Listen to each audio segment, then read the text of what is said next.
მოგესალმებით ღმერთმა დაგლოცოთ. დღეს ჩვენ ვისაუბრებთ უმნიშვნელოვანეს თემაზე, რასაც ქვია ეკლესიასა და სახელმწიფოს შორის ურთიერთობა. მოგეხსენებათ ისტორიის სხვადასხვა ეპოქებში, პერიოდებში ეკლესიასა და სახელმწიფოს შორის სხვადასხვა გვარი დამოკიდებულება შეიმჩნეოდა. იყო პერიოდები, როდესაც ეკლესია იდევნებოდა სახელმწიფოს მიერ, უბრალოდ ქრისტიანული ეპოქის დაწყებიდან, სწორედ აი ამ მოვლენასთან გვაქვს ჩვენ საქმე, როდესაც ეკლესია არ არის აღიარებული სახელმწიფოს მიერ და ფაქტობრივად მისი არსებობა კატაკომბურ პირობებში იყო შესაძლებელი.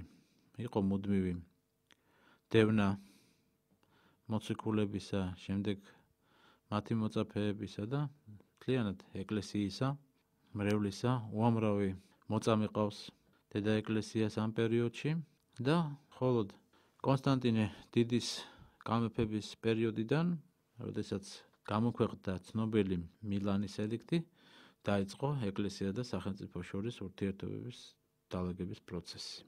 სრულიად განსხვავებული, ამავე დროს საკმაოდ ერთნაირი გარემოებები აკავშირებს ეკლესიასა და სახელმწიფოს.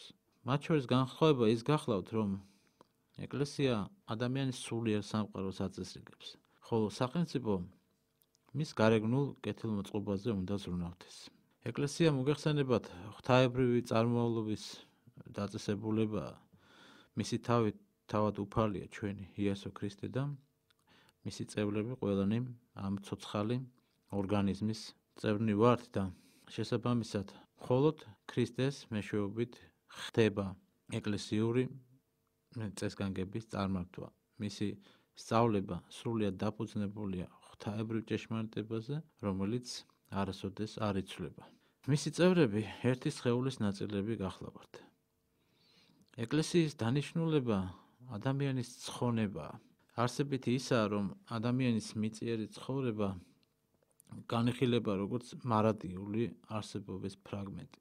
ხილულ მატერიალურ სამყაროში ადამიანმა ისე უნდა განლოს თავისი წლები, რომ მარადიული ნეტარი ცხოვრება დაემკვიდროს.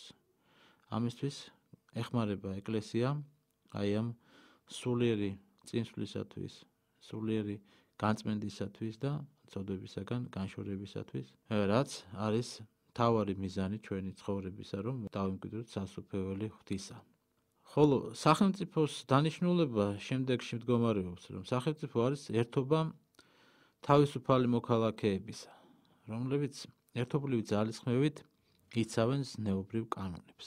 წესით და რიგით, აი ესეთია მისი დანიშნულება და სახელმწიფო მოვალეა შექმნას ცხოვრებისათვის რაღაცნაირად კარგი პირობები, დაიცვას მოქალაქეთა უფლებები, დადგუნოს ძალადობა, ტერორი ქვეყანაში, დევნა და ამისათვის ის იყენებს ჯარს, პოლიციას, სხვადასხვა იურიდიულ თუ სოციალურ სტრუქტურებს. აი ეს არის პრინციპში ამ ერთობით, ამ ინსტიტუტების ერთობით შეიძლება სახელმწიფომ მოაწესრიგოს თავისი ურთიერთობა და დაალაგოს ზნეობრივი კანონები. ეკლესია სახელმწიფოსთან დამოკიდებულებაში ყოველთვის ცდილობდა რაღაც უკიდურესობებისაგან თავის დაღწევას. ერთი უკიდურესობა გახლავთ ის, რომ ხდებოდა ურთიერთაღრევა ეკლესიური და სახელმწიფოებრივი სტრუქტურებისა და მეორე უკიდურესობა იქნებოდა ალბათ ურთიერთდაპირისპირება, რომელიც ასევე გახლავთ უკიდურესობა. უფლის მცნების თანახმად ჩვენი მთავარი კრედო, ასე ვთქვათ, იქნება და იყო მუდამ მიეცით კეისარს კეისრისა და ღვთისა ღმერთსა. ამიტომ ერთი ურთიერთობა, რომელიც უკიდურესად უპირისპირდება სახელმწიფოებრივ სტრუქტურას და პირიქით ცდილობს, რომ ზემოდან განიხილოს სახელმწიფოებრივი მმართველობის ფაქტორები, ეს იქნება პაპოცეზარიზმი, ხოლო მეორე, როდესაც პირიქით სახელმწიფო ცდილობს რაღაცნაირად დადგუნოს ეკლესიის მმართველობა, ეს იქნება ცეზაროპაპიზმი. ორივე უკიდურესობა არის ჩვენთვის მიუღებელი და ჩვენთვის მისაღები არის სახელმწიფოსა და ეკლესიას შორის ისეთი ურთიერთდამოკიდებულება, როდესაც სახელმწიფო არ ერევა ეკლესიის შიდა საქმეებში, ეკლესია თავის მხრივ აკურთხებს მთავრობას და მხედრობას ანუ კეისარს, მრევლს კი მოუწოდოს დაემორჩილოს აი ამ ხელისუფლებას და დაიცვას კანონები. ამრიგად, ეკლესია და სახელმწიფო განსხვავებული ფუნქციების მიუხედავად ავსებენ ერთმანეთს და აი ესეთ ურთიერთობას, როდესაც ბრძნულ ურთიერთობას, როდესაც ასეთ ურთიერთდამოკიდებულებაში იმყოფება სახელმწიფო ეკლესიასთან, ეწოდება სიმფონია. მსგავს იდეალურ ურთიერთობებს ჩვენ ხშირად ვერ ვხედავთ ეკლესიის ისტორიაში, თუმცა შეინიშნება გარკვეული სანიმუშო მაგალითები, მაგალითად მეოთხე საუკუნეში ბიზანტიის იმპერატორის თეოდოსი დიდის დროს, როდესაც დაუთავრობდა ამბროსი მედიოლენელი, აი ამ ურთიერთობას ჩვენ შეგვიძლია უწოდოთ სიმფონია, ვინაიდან თეოდოს დიდის დამოკიდებულება იყო პირდაპირ მამა-შვილური დამოკიდებულება, ანუ თეოდოსი ემორჩილებოდა სულიერ საკითხებში ამბროსის, ხოლო ამბროსი კიდე ცდილობდა, რომ არ ჩარეოდა იმ პოლიტიკურ საქმეებში, რასაც თეოდოსი ანხორციელებდა, მხოლოდ სულიერი ზნეობრივი კანონების შესრულებას და ამ დამოკიდებულების სწორად წარმართვას ხელმძღვანელობდა ის. ამბროსი საერთოდ წმინდა მღვდელმთავარი საერთოდ უგზალავდა იმპერატორს რაღაც საეკლესიო სამართალში ჩარევას. იგი წერდა ასეთ რამეს: შენ ჯერ კიდევ არ მიგიღია წმინდა ნათლობა და კადნიერად მსჯელობ სარწმუნოებაზეო. და შემდეგ კიდე ასეთ რამეს ეუბნება იმპერატორს, რომ რა შეიძლება იყოსო უფრო დიდი პატივი იმპერატორისათვის, თუ არა ის, რომ იწოდებოდეს ეკლესიის შვილად, თუმცა იმპერატორად ეკლესიაში და არა ეკლესიის ზემდგომად. აი ამ საკითხს უაღრესად დიდი მნიშვნელობა აქვს ყველა მართლმადიდებელი ქრისტიანისათვის, ვინაიდან ჩვენი თავი არის თავად უფალი იესო ქრისტე, დედა ეკლესიისა, ეკლესიას ხელმძღვანელობს პატრიარქები და აი ესეთი ხილული ეკლესიის სახეს აქვს თავისი მკაცრი იერარქია, რომელიც აუცილებლად უნდა დაიცვას, დაცულ იქნას ყოველი მართლმადიდებელი ადამიანის მიერ, ხოლო ამბროსი მედიოლენელი სწორედ აი ამისკენ მოუწოდებდა თეოდოსი დის, რათა მაქსიმალურად ყოფილიყო ის ეკლესიის შვილი და არა ესეთი ზემდგომი ორგანო, რომელსაც შემდეგ სხვა ეპოქებში ჩვენ ვხედავთ და შეინიშნებოდა ესეთი ზეგავლენა დედა ეკლესიაზე. იყო ესეთი შემთხვევაც მათ ცხოვრებაში, როდესაც წმინდა ამბროსი მედიოლენელმა განაყენა იმპერატორი ზიარებისაგან. ეს იყო შემთხვევა, როდესაც იმპერატორმა სიკვდილი მიუსაჯა იმ პიროვნებებს, რომლებიც არ იყვნენ სახელმწიფოს წინააღმდეგ ჯანყში მონაწილენი, მაგრამ მას ეგონა, რომ ისინი მონაწილეობდნენ და ამის გამო მას აუგზალა წმინდა ამბროსიმ, ესე იგი, ზიარება და ეკლესიაში შესვლა და იმპერატორმა კი არ უარყო ეს ლოცვა-კურთხევა, არამედ პირიქით დაემორჩილა კიდეც აი ამ შეხედულებას და მოხდა სასწაული.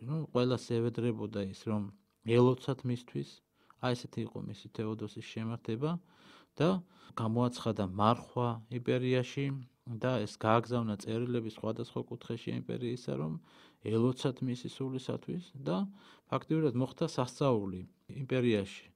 მთავრობას ფაქტიურად აღარ ყავდა ოპოზიცია. იმიტომ რომ გაოცებული იყო ყველა იმპერატორის სიმდაბლით და ის აი თავისი შემართებით ის ყველა ადამიანის გულს ალბობდა და ლოცვა კიდე ზეცას აღწევდა. გარკვეული პერიოდის შემდეგ წლები გადის და აძლევს ლოცვა-კურთხევას ზიარებისა წმინდა ამბროსი, მაგრამ ჯერ კიდევ არ უშვებს საკურთხეველში და ამასაც თავმდაბლურად ღებულობს თეოდოსი დიდი. იყო პერიოდები, როდესაც იმპერიას შემოესია მტერი ევგენიუსის სახით და თეოდოსი დიდმა ის ღირსეულად დაამარცხა, მაგრამ აი ეს ბრძოლის გამარჯვება მან არა საკუთარ თავს და საკუთარ ჯარს მიაწერა, არამედ ლოცვა-ვედრებას, რომელთაც ის ხელმძღვანელობდა თავისი იმპერატორობის დროს. ანუ აი ამაში მდგომარეობს, ესე იგი, სახელმწიფოსა და ეკლესიას შორის ურთიერთ სიმფონიური კავშირი, როდესაც თავად დედა ეკლესია თავისი მღვდელმთავრების მეთაურობით და იმპერატორები თავისი ქვეშევრდომებით ემორჩილებიან დედა ეკლესიის სულისკვეთებას, ხოლო დედა ეკლესია პირდაპირ არ ერევა პოლიტიკაში და არ ცდილობს რაღაცა ზეგავლენა იქონიოს, უხეში ზეგავლენა იქონიოს ადამიანის შეხედულებებზე. ასეთი მსგავსი ურთიერთობები ჩვენ შეგვიძლია დავინახოთ ჩვენს ისტორიაშიც, როდესაც წმინდა მეფე დავითი აღმაშენებელი მეფობდა, ის სულიერ კავშირში იყო წმინდა გიორგი ჭყონდიდელთან და ვიცით ჩვენ რომ როდესაც დავით მეფე ცდილობდა სახელმწიფო ინსტიტუტების მოწესრიგებას, პირველი რაც მან გააკეთა, ეს იყო საეკლესიო კრების მოწვევა, რომელზეც არა მხოლოდ რელიგიური წესგანგების საკითხები განიხილებოდა, არამედ სამოქალაქო მოქალაქეობრივი კანონებიც, რომელმაც ფაქტობრივად მოაწესრიგა შინაგანი სამყარო დედა ეკლესიის წიაღშიც და ასევე სრულიად სახელმწიფოშიც და აი ამ ეპოქამ, ამ ასეთმა ურთიერთდობის ფაქტორმა მოიტანა ის, რომ ჩვენს ქვეყანაში დამკვიდრდა მშვიდობა და ოქროს ხანად წოდებული იქნა ის პერიოდი ჩვენთვის ძალიან სანატრელი და საძადელი. სწორედ აი ასეთი სულიერი მდგომარეობის მიღება, აი ასეთი სიმფონიური არის, რა თქმა უნდა, უდიდესი წყალობა ღვთისა. მაგრამ ყოველთვის არ ხდებოდა ესე, ჩვენ ვიცით დედა ეკლესიის ისტორიაში, პავლე მოციქული ბრძანებს, რომ ყოველნი ხელმწიფებასა მასა უმთავრესისა დაემორჩილენით. რამე თუ არა არის ხელმწიფება განა ღვთისაგან და რომელიგი არიან ხელმწიფებანი ღვთისა მიერ განწესებულ არიან. ესე იგი, რა თქმა უნდა, ყოველი ხელმწიფება სახელმწიფოებრივი სტრუქტურა ღვთისაგან არის დაშვებული, ზოგი მოვლენილი და ღვთისნებით მოვლენილი, ზოგი კიდე დაშვებული ადამიანების ცოდვებისა გამო. მაგრამ დედა ეკლესია არასდროს არ იყო, უпростоრად დედა ეკლესია ყოველთვის ცდილობდა ყოფილიყო დამოუკიდებელი არსება, მიუხედავად იმისა, ის დევნის პერიოდში იმყოფებოდა თუ მშვიდობიან ეპოქაში. და ამას კარგად ვხედავთ ჩვენ ოქროპირის განმარტებაში, იმ მუხლისა პავლე მოციქულის ნათქვამისა, როდესაც უნდა დაემორჩილოსო ყოველი ადამიანი ხელისუფალსო, მაგრამ მანამდე ოქროპირი ამბობს, რომ მიაქციეთ ყურადღებაო, რომ ვიდრე სახელმწიფოებრივ მორჩილებაზე ალაპარაკდებოდაო პავლე მოციქულიო, მანამდე ის საუბრობდა სხვა თემებზეც, მშვიდობაზე, ქრისტიანულ სათნოებების შესრულებაზე, განაწყო რაღაცნაირად ადამიანები იმისათვის, რომ შემდეგში ეთქვა ის, რომ უნდა დავემორჩილოთ ასევე სახელმწიფო მმართველობასაც, მაგრამ როდესაც სრულიად მოალბო მათი გულები, შემდეგ ამბობს ამას. ანუ ოქროპირი განმარტავს, რომ მოციქული ამ თავში საუბრობს სხვადასხვა მორჩილებებზე, ჯერ ერთი იქ არის მსახურისა და ბატონისა მორჩილებაზე, ქვეშევრდომისა და მთავრისა, ცოლისა და ქმრის ურთიერთობაზე, შვილისა და მამისა და ასევე მონისა და ბატონისა. ჩვენ ვხედავთ პირდაპირ, რომ პირდაპირი უარყოფა მონური სტრუქტურისა, რომელიც არსებობდა იმ პერიოდებში, არ არის ქრისტიანის მთავარი მიზანი. ნახეთ, რას ამბობს პავლე მოციქული, რომ მონა არ დამწუხდესო თავისი მდგომარეობის გამო და თუ მას შეუძლია განთავისუფლდეს კიდეცო. აი ესეთია ეკლესიის დამოკიდებულება. აქედან გამომდინარე ვასკვნით, რომ ეკლესია არ ანიჭებს უპირატესობას ამა თუ იმ პოლიტიკურ სისტემას. ის ნებისმიერ პოლიტიკურ მმართველობის შემთხვევაში რჩება თავისუფალი თავის არჩევანში. ის იქნება მდევნელები თუ კარგად განწყობილი ეკლესიის მიმართ სახელმწიფო. მაგრამ როდესაც სახელმწიფო დაუპირისპირდება ეკლესიის კანონებს, როდესაც ეკლესია და მისი წევრები ღვთის ნების საწინააღმდეგო სახელმწიფო კანონებს წაწყდებიან, სადაც ირღვევა სარწმუნოებრივი და ზნეობრივი კანონები, სადაც სულ საფრთხე ემუქრება, ამ შემთხვევაში, რა თქმა უნდა, ყველას მართებს უკვე მორჩილება უფლისა. როგორც წმინდა წერილი ბრძანებს, მორჩილება ჯერ არც ღვთისა, უფროს ვიდრე კაცთა. აი ეს არის მთავარი ჩვენი აი ამ ურთიერთობის დალაგების დროს. ამ საკითხს ჩვენ კიდევ დაუბრუნდებით, მაგრამ მანამდე ვთქვათ, რომ როდესაც სახელმწიფო კარგავს სწორ წარმოდგენას თავისი როლისა და დანიშნულების შესახებ, რაღაც მატერიალური ცხოვრების ორგანიზაციით დაკავებული, იგი ივიწყებს რაღაცნაირად თავის მოვალეობას და ხელისუფლება იწყებს ხელმძღვანელობას პრინციპით, რომ წესრიგი წესრიგისათვის. ამ დროს სახელმწიფო ეკლესიას უყურებს როგორც ქვეყანაში რაღაც დისციპლინის დამამყარებელ ერთ-ერთ სასარგებლო ორგანოს, ეს უკეთეს შემთხვევაში და შეიძლება საერთოდაც არ მიაჩნდეს ის ეკლესია საჭიროდ თავისი მმართველობის პერიოდში. ამის გამო ეკლესიაზე მაღლა აყენებს, რა თქმა უნდა, ის თავს და ყალიბდება ეგრეთ წოდებული ცეზარო პაპიზმი, რაც ნიშნავს უმაღლეს ინსტანციად საერთო ხელისუფლების აღიარებას. ეს პირდაპირ ეწინააღმდეგება სწავლებას, რომ მიეცი კეისარს კეისრისა და ღვთისა ღმერთსა. ამ შეხედულებების დამკვიდრებას ჩვენ ვხედავთ პეტრე პირველის ეპოქაში, ძალიან მკაფიოდ გამოჩნდა ეს, როდესაც კლასიკურ ცეზარე პაპიზმთან გვაქვს საქმე. ამ დროს პატრიარქალურ მმართველობა სინოდალურით შეიცვალა და ეკლესია პრაქტიკულად ხელისუფლების რაღაც ერთ-ერთ შტოდ რაღაც თითქოს სამინისტროდ წარმოგვიდგებოდა.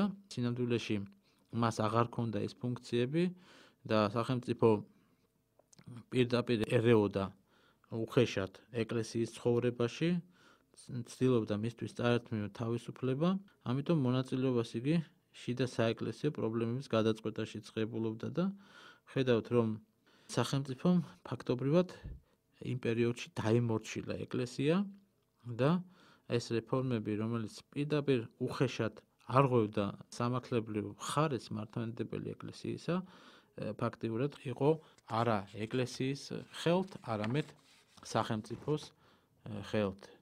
იყო ესეთი შემთხვევა, როდესაც ოპერპროკურორები არამატო ეცრებოდნენ წმინდა სინოდის ხდომებს, არამედ პირდაპირ აკონტროლებდნენ კიდეც თუ რა ხდებოდა იქ და რა კანონებს იღებდა ეკლესია ამა თუ იმ მიმართებაში. სახელმწიფოს ნების წინააღმდეგ კიდე წამსვლელი სასულიერო პირები ვიცით, რომ კაცრად ისჯებოდნენ. ჩვენ ხედავთ ამას იმ პერიოდშიც და არა მარტო იმ პერიოდებში. მაგალითად 19 საუკუნეში სწორედ აი ამ სინოდალურ ეპოქაში ვიცით, რომ ფაქტობრივად ისტორიკოსებმა შეწყვიტა წერა, იმიტომ რომ მათ არ სურდათ სიცრუის წერა და ამავე დროს, რა თქმა უნდა, სიმართლის თქმისაც ეშინოდათ, ამიტომ შეწყვეტილი იყო ეს წერა. ჩვენ წმინდა ეგნატე ბრიანჩაინოვის წერილებში პოულობთ ესეთ ადგილას, როდესაც თავისი ნაშრომები, როდესაც მიიტანა სარეცენზიო კოლეგიაში, იმდენად დაამახინჯეს მისი შეხედულებები, მისი უпроსტად ეკლესიური შეხედულებები, რომ წმინდა ეგნატეს საერთოდ სურვილიც აღარ გაუჩნდა აი ამ თავის ნაშრომების გამოქვეყნებისა და ცნობილია, რომ მისი ნაშრომები და არა მარტო მისი ნაშრომები არა სინოდალურ ეპოქაში, არამედ უფრო მოგვიანებით იქნა გამოქვეყნებული. იმდროინდელი ესეთი სინოდალური, ესე იგი წყობა არა მარტო მართლმადიდებელ ტრადიციას ლახავდა, არამედ ეკლესიურ კანონებსაც პირდაპირ უხეშად არღვევდა. აი მაგალითად რუსეთის იმპერატორი 5 საფეხურით მაღლა იდგა ეკლესიას. წმინდა სინოდი იმპერატორის გარდა კიდევ ესე იგი 4 ინსტანციას ემორჩილებოდა. ეს იყო სენატის უმაღლესი სახელმწიფოს მრჩევლები, ოპერპროკურორები, მინისტრთა კაბინეტი და კიდევ ერთი რომელიღაცა ინსტიტუტი. ესე იგი რა მოხდა აი ამ პერიოდში?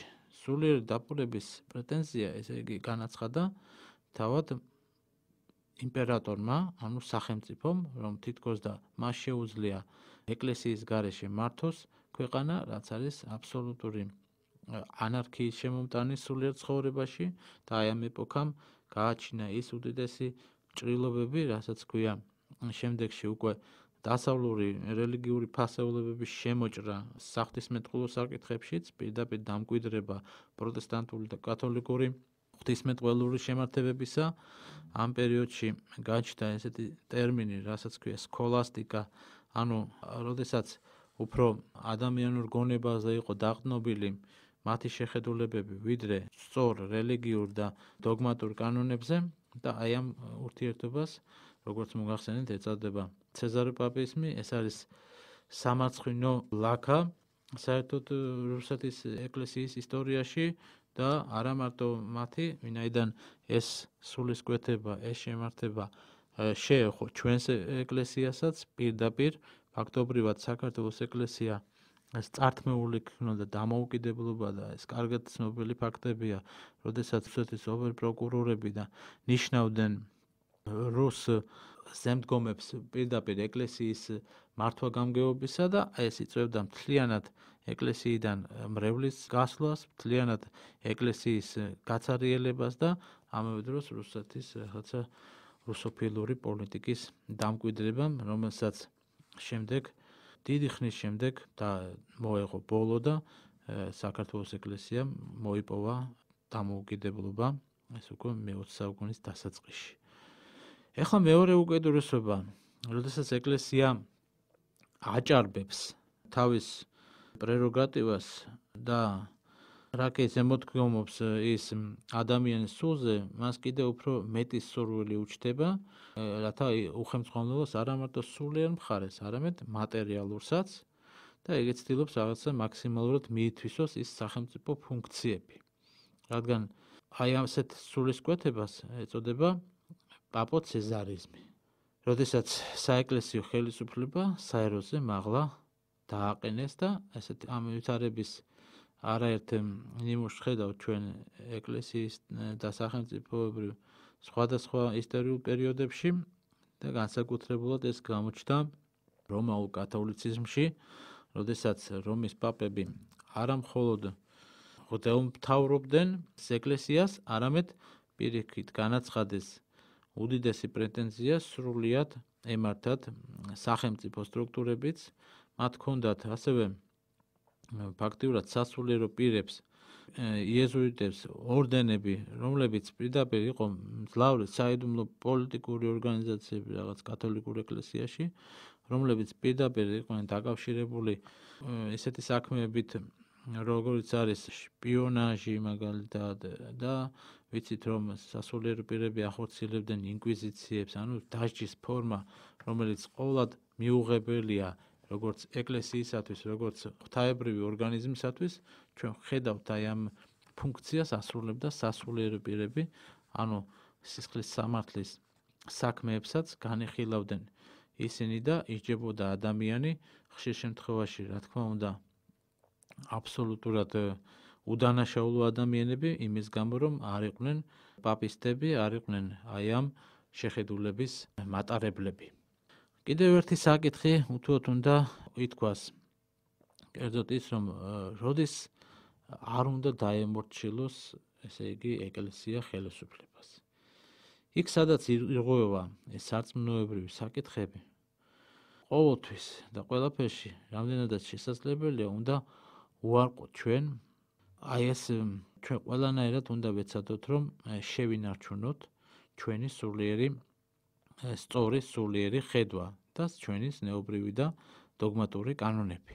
მაგრამ როდესაც სულს რაიმე საფრთხე ემუქრება, ისეთი რომ პირდაპირ სახელმწიფო ამკვიდრებს, მაგალითად არა კანონიკურ სამართალს, როდესაც ამკვიდრებს ჩვენი რჯულისათვის მიუღებელ დოგმატებს, მაშინ რა თქმა უნდა, როდესაც ჩვენ სულს რაღაც საფრთხე ემუქრება, მაშინ არა მარტო არ უნდა დავემორჩილოთ სხვის ნებას, არამედ შეიძლება დაჟინებით შევეწინააღმდეგოთ კიდეც მას, ვამხილოთ კიდეც და აი ამ შეხედულებას, დამოკიდებულებას ჩვენ ვხედავთ წმინდა მამათა ცხოვრებებში. წმინდა იოანე ოქროპირი სანიმუშო მაგალითია აი ამ კუთხით, როდესაც ეკლესია ცდილობდა თავისი ფუნქციის შენარჩუნებას, ხოლო იმპერატრიცა ევდოქსია იყო წინააღმდეგი აი ამ შეხედულებებისა, რასაც ოქროპირი ქადაგებდა, ვხედავთ ჩვენ საოცარ შემართებას წმინდა ღვთაების მხრიდან და პირიქით სიძულვილს ეკლესიისა იმპერატრიცას მხრიდან, რომელიც ცდილობდა, რომ რამენაერად ხელი შეეშალა ოქროპირისთვის თავისი ღვთაებრივი საქმიანობის განხორციელებაში და იყო უამრავი შემთხვევა, როდესაც სწორედ დევნის შევიწროების შედეგად, ცილისწამების შედეგად ცდილობდა დაეკნინა წმინდა ღვთაების მოღვაწეობა და წარმოეჩინა რაღაცნაირად საკუთარი თავი და დიდი ამბიციები ჰქონდა ამისი.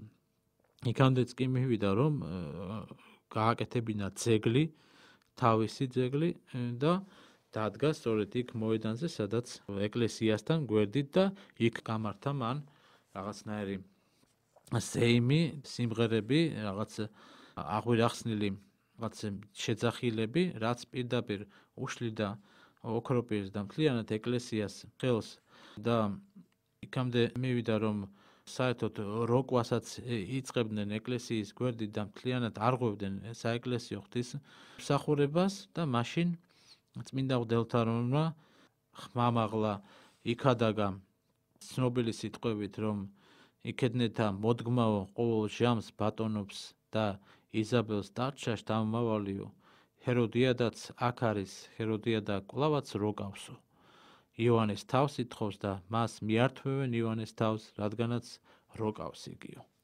ამის შემდეგ პირდაპირ იწყება წმინდა მღვდელმთავრის დევნა, ვიცით ჩვენ, და იწყება მისი ფაქტიურად ჯვარცმული გზა, რომელიც გადასახლებაში დამთავრდება ღირსეულად და ცნობილია წმინდა მღვდელმთავრის სიტყვები, ბოლო სიტყვები, რომ მადლობა ღმერთს ყველაფრისთვის, ესე იგი ეს არის მადლობა არა მხოლოდ კარგად ყოფნისთვის და კეთილდღეობისთვის, არამედ იმ დევნისთვისაც, რომელიც მან ღირსეულად გადაიტანა და ესეთი ამხსარებლური ღვაწლით, ღირსეული ღვაწლით წმინდა მღვდელმთავარ ივანე ოქროპირი იქნა განდიდებული ღვთისა და ერის წინაშე. მსგავსი მაგალითები უამრავი იყო. მოკლედ შეგვიძლია ვთქვათ წმინდა პატრიარქი ტარასის პერიოდი, ასევე როდესაც მოღვაწეობდა იქ უდიდესი მოძღვარი და ღირსი მამა თეოდორე სტუდიელი, როდესაც იმპერატორმა გადაწყვიტა, რომ უკანონო დაქორწინებულიყო, პატრიარქმა აღიმაღლა ხმა და არ მიცა ამის უფლება, ხოლო წმინდა თეოდორე სტუდიელის შემართება გაცილებით მკაცრი იყო. თუ პატრიარქი ტარასი ხელმძღვანელობდა ეკონომიის პრინციპით და ცდილობდა, რომ არ გაეღიზიანებინა იმპერატორი, ვინაიდან ის ემუქრებოდა ხატმებრძოლების ერესის შემოღებით და დამკვიდრებით და ცდილობდა თავისი ეკონომიის პრინციპით ეხემძღვანელა და სწორედ ამან გამოიღო კიდეც კარგი შედეგი და აი ამ მოთმინებამ მოიტანა ის, რომ შემდეგ უფრო ღირსეული, ესე იგი ისტორიული მომავალის ღირსი გახდა იმდენისათვის მართლმადიდებელი ეკლესია და მთავარი გახდათ ის, რომ თეოდორე სტუდიელმა თავისი მხილებით იმპერატორისა ფაქტიურად გააღვიძა ეკლესიის შინაგანი მდგომარეობა, მან მოიპოვა ის ზნეობრივი ავტორიტეტი, რომელიც იყო საჭირო იმ პერიოდისათვის და აი ესეთი ერთობლივი ძალისხმევით წმინდა პატრიარქისა ტარასისა და ღირსი მამისა თეოდორე სტუდიელისა იქნა მხილებული ეს უსჯულოება და ამის შემდეგ ვიცით, რომ დამყარდა მშვიდობა მთლიანად სახელმწიფოში, გარდაიცვალა ეს უკეთური იმპერატორი და მართლმადიდებლობა კვლავ იზაიმა გამარჯვება. სანიმუშო მაგალითია ასეთი შეხედულებისა ჩვენს ქვეყანაშიც. ეს არის კომუნისტების პერიოდი, მოგეხსენებათ, როდესაც კომუნისტები პირდაპირ ებრძოდნენ ეკლესიას და დაიწყო ეკლესიის დევნა. წმინდა ამბროსი ხელაია, ჩვენი უდიდესი პატრიარქი, იქნა თავის სიმაღლეზე და ღირსეულად დაიცვა თავისი შეხედულებები, უпростоრად ეკლესიის შეხედულებები. ჩვენთვის ცნობილია მისი ეს უდიდესი გულხურვალე ამხსარებლური ღვაწლი დედა ეკლესიისა და მთლიანად ერის წინაშე და სურს, რომ ორიოდე სიტყვით წავიკითხოთ მისი წერილის ერთი მონაკვეთი, სადაც ის ამბობს, როდესაც მას საყვედურობენ, თუ რატომ ერევა თითქოს და პოლიტიკაში, თუ რას ამბობს ის არის ძალიან მნიშვნელოვანი წერილი და რომელმაც ფაქტობრივად დაგვანახა ჩვენ, რომ უდიდესი პატრიარქი ამბროსი ხელაია იყო თავდადებული ერისა და თავისი ეკლესიისა და თავისი ესეთი ამხსარებლური ღვაწლი მან დაასრულა მოწამეობრივი ცხოვრებით. ის ამბობს, რომ უმთავრესი ბრალდებაო ჩემს საწინააღმდეგოდ წამოყენებულიო იყო, რომ მე როგორც საბრალდებო ოქმიდან ჩანსო, არის ბრალდებაო კონტრრევოლუცია. ჩემი კონტრრევოლუციონერობა გამოიხატებოდა გენუის კონფერენციაზეო ჩემს მიერ წერილის გაგზავნაშიო. მაგრამ არ მესმისო, რა იყო აქ კონტრრევოლუციური ჩემ წერილშიო. ნუ თუ ის ერთადერთი ძირითადი დებულება, რომ თითოეულმა ერმა თავისი საქმეები მოიწყოს ისე როგორც ეს მას სურს. მაგრამ ეს ხომ ჩემი მოგონილი არ არისო. სახელმწიფო და ეკლესია ორი სხვადასხვა დაწესებულებაა. მათ აქვს სხვადასხვა სფერო მოქმედებებისა. სახარების დევიზია კეისარს კეისრისა, ღვთისა ღმერთსა. სახელმწიფო ეკლესიის შინაურ ცხოვრებაში არ ერევა, განსაკუთრებით მაშინ, როდესაც ისინი ერთმანეთისაგან გამოყოფილია. და აი გამოყოფილი ეკლესიას წაართვან ყველა უფლებები იურიდიული პიროვნებისა, მას მაინც დარჩება ერთი სფერო თავისუფალი მოქმედებისა, ერთი კუთხე თავისი წმინდათა წმინდა, რომელშიც სახელმწიფო არ უნდა შეიჭრას. ეს არის მისი შინაური რელიგიური ცხოვრება, რომელიც ექვემდებარება ღვთისაგან დაწესებულ ნორმებს. ვინც ეკლესიის მსახურთაგანი ამას გადაუხვევს, ის მოღალატეა სარწმუნოებისა. მეუბნებიან, რომ უფლებებს გადავამატე, რომ არ მქონდა უფლება გავრევოდი პოლიტიკაში და ამომიღო ხმა და მართალ ჩვენ თვითონ ვცდილობთ ცხოვრებაში არ ჩავერიოთ სახელმწიფო წყობისა და მართვა-გამგეობის საქმეში, მაგრამ ეს იმას არ ნიშნავს, რომ პირში წყალი ჩავიყენოთ და არ ვთქვათ რა, როდესაც ვხედავთ უსამართლობას, გარეშე ძალების მოძალებას, ხალხის შევიწროებას, მისი ინტერესების დაცვას, ყოველივე ამის ქრისტიანული მოძღვრება არ გვიგზავნავს ჩვენ. ქრისტეს ებრალებოდა ერი, მას ემსახურებოდა და მასზე ზრუნავდა. ამბობდა ხშირად, მეწყალის მე ერი ესე. ნუ დაიდუმებთ ერისათვისო. გვეუბნება ჩვენი მოძღვარი და ამის აღსრულებას პირნათლად მისდევდა სამღვდელოებაც. გადაათვალიერეთ ისტორია და დაინახავთ იქ აურაცხელ მაგალითებს. მოიგონეთო ბასილი დიდიო, გრიგოლ ღვთისმეტყველი, იოანე ოქროპირი და მათი გამოსარჩლება ხალხის კეთილდღეობისათვის, მათი ბრძოლა ამ ქვეყნიური ხელისუფლებასთან, მის უსამართლობასთან. მოიგონეთ ამბროსი მედიოლენელი, რომელმაც იმპერატორი თეოდოსი არ შეუსვა ეკლესიაში, მის გამო რომ მოხდა სისხლისღვრა. გადახედეთ საქართველოს ისტორიასაც, აქაც დაინახავთ უამრავ მაგალითს სამღვდელოების ბრძოლას არსებული წყობისა და ერის ინტერესების დასაცავად. ამის შემდეგი მაგალითი გვიჩვენეს ჩვენ იმერეთის მეფე სოლომონ დიდის მემკვიდრე ალექსანდრე ურწმუნოებისა და სხვა დანაშაულებისათვის სამღვდელო კრებამ განკვეთა ეკლესიიდან და როდესაც ის მიიცვალა, აუგზალა მისი ქრისტიანული დამარხვაც.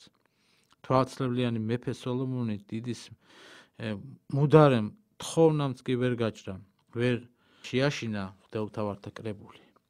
ამნაირად, როგორც სარწმუნოებრივი, ისე ისტორიული მაგალითები აძლევენ მე ამის უფლებას, ხმის ამოღებისა. არა ეს უფლება არ არის, ეს არის მოვალეობა და მისი აუსრულებლობა გამხდიდა მე უღირსათო ჩემი თანამდებობისა, პასუხისგებლად ღვთისა, ეკლესიისა და ერის წინაშე. და ბოლოს ცნობილია წმინდა ამბროსი ხელაიას სიტყვები, როდესაც მან ჯალათებს უთხრა, რომ სული ჩემიო, ეკუთვნის ღმერთს, გული საქართველოს, გვამს კი, რაც გნებავთ ის უყავითო.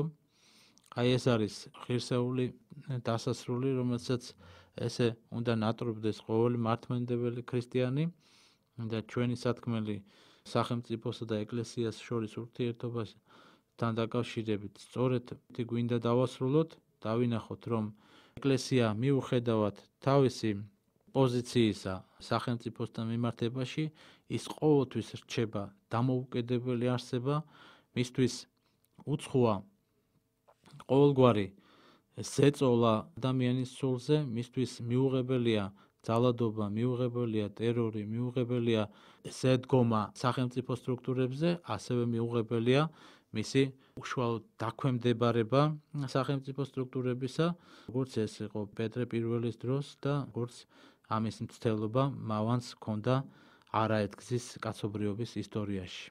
ღმერთმა მოგცეს აი მისი შეგნება, რომ ამ სამეუფო გზით, სიმფონიური გზით იაროს ეკლესიამ სახელმწიფოსთან ურთიერთობაში, რომელიც არის ჩვენთვის ფრიად